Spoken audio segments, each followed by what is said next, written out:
Hello, welcome to my channel Mr. and Mrs. Magic Kitchen. ఈ రోజు special పెరుగు vada. Super సాఫ్ట్గా, జ్యూసీగా, టేస్టీగా రావాలంటే చిన్న చిన్న టిప్స్ ఫాలో అవుతూ ఎలా తయారు చేసుకోవాలో చూసేద్దాం. పప్పును గ్రైండర్లోనే కాకుండా మిక్సీలో గ్రైండ్ చేసుకున్నా కూడా వడలు చాలా ఫ్లఫీగా వస్తాయి. ముందుగా వడలు చేయడానికి 1 గ్లాస్ మినప్పప్పును తీసుకొని 2 సార్లు కడిగి 4 నుండి 5 గంటలు నానబెట్టుకోవాలి. ఇక్కడ నేను ముందు రోజు నైట్ నానబెట్టుకున్నాను.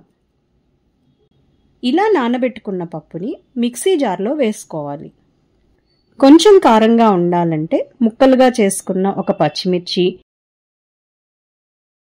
అల్లం ముక్కలు, కొత్తిమీర, కరివేపాకు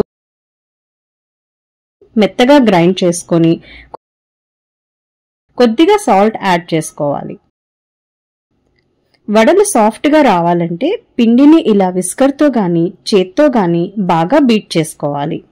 ఇలా చేయడం వల్ల వడలు చాలా సాఫ్ట్గా వస్తాయి.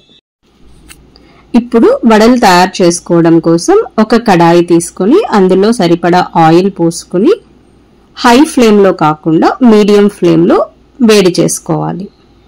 ముందుగా చేతిని తడి చేసుకొని పిండిని ముద్దగా తీసుకొని మధ్యలో హోల్ చేసి వేసుకోవాలి.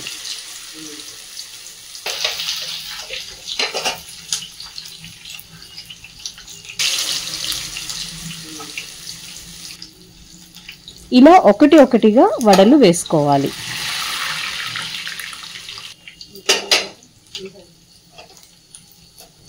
స్టవ్ మీడియం ఫ్లేమ్లో పెట్టుకొని వడలను తిప్పుతూ కాల్చుకోవాలి. అప్పుడే లోపల కూడా కాలుతుంది. ఇప్పుడు పెరుగు వడల కోసం పెరుగుని తాలింపు పెట్టుకుందాం.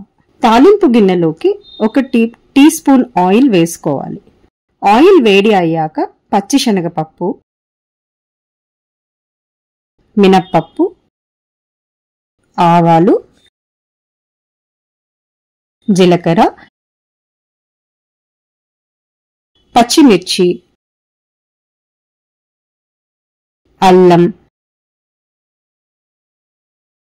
కరివేపాకు, కలర్ కోసం కొంచెం పసుపు వేసుకోవాలి.